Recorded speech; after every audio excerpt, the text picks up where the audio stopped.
ओम श्री परमात्मने नमः। ओशो कहते हैं, मनुष्य का मार्ग उसी दिन खो गया जिस दिन उसने स्वयं को खोजने से भी ज़्यादा मूल्यवान किन्हीं और खोजों को मान लिया। मनुष्य के लिए सर्वाधिक महत्वपूर्ण सार्थक वस्तु मनुष्य के अतिरिक्त और कुछ भी नहीं है। उसकी पहली खोज वह स्वयं ही हो सकता है।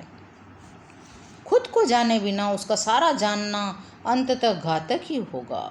मनुष्य यदि स्वयं को जाने और जीते तो उसके शेष सब जीतें उसकी और उसके जीवन की सहयोगी होंगी, अन्यथा वह अपने ही हाथों अपनी कब्र के लिए गड्ढा खोदेगा। पहले के लोगों ने इतिहास बनाया, हम इतिहास मिटाने को तैयार हैं। इस आत्मघाती संभावना का कारण एक ही है, वह है मनुष्य को ठीक से न जानना। हम शक्ति खोजते रहे, यही हमारी भूल हुई। अब अपनी ही उपलब्धि से खतरा है। शक्ति नहीं, शांति लक्ष्य बने। स्वभावतः यदि शांति लक्ष्य होगी तो खोज का केंद्र प्रकृति नहीं मनुष्य होगा। जड़ की बहुत खोज और शोध हुई, अब मनुष्य का और मन का अन्वेषण करना होगा। जड़ की खोज में जो वैज्ञानिक आज भी लगे हैं वे दकियानुसी है।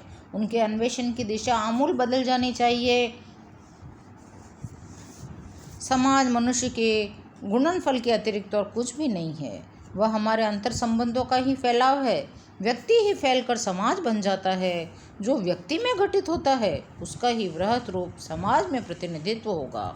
समाज को बदलना है तो मनुष्य को बदलना होगा। समष्टि के नए आधार रखने हैं तो व्यक्ति को नया जीवन देना होगा। मनुष्य के भीतर विष और अमृत दोनों हैं। शक्तियों की अराजकता ही विष है, शक्तियों का संयम, सामंजस्य और संगीत ही अमृत है। ओशो का मानना है, जीवन जिस विधि से सौंदर्य और संगीत बन जाता है वही योग होता है। जो विचार, जो भाव, जो कर्म मेरे अंतर संगीत के विपरीत जाते हों वे पाप हैं। जो उसे पैदा और समृद्ध करते हों उन्हें ही ओशो पुण्य जानते हैं। चित्त की वह अवस्था जहाँ संगीत शून्य हो जाए, सभी स्वर्ण पूर्ण अराजक हों, नरक हैं। और जहाँ अवस्था स्वर्ग है, जहाँ संगीत पूर्ण हो। संगीत से भर जाओ तो संगीत आकृष्ट होता है। संगीत विसंगति को आमंत्रित करेगा। हम में जो होता है वही हम में आने भी लगता है। उसकी ही संग्राहकता, संवेदनशीलता हम में होती है।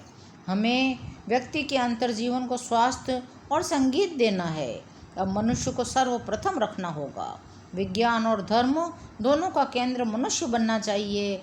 इसके लिए जरूरी है कि विज्ञान पदार्थ का मोह छोड़े, धर्म परलोक का। उन दोनों का यह मोह त्याग ही उनके सम्मेलन की भूमि बन सकेगा। शेष फिर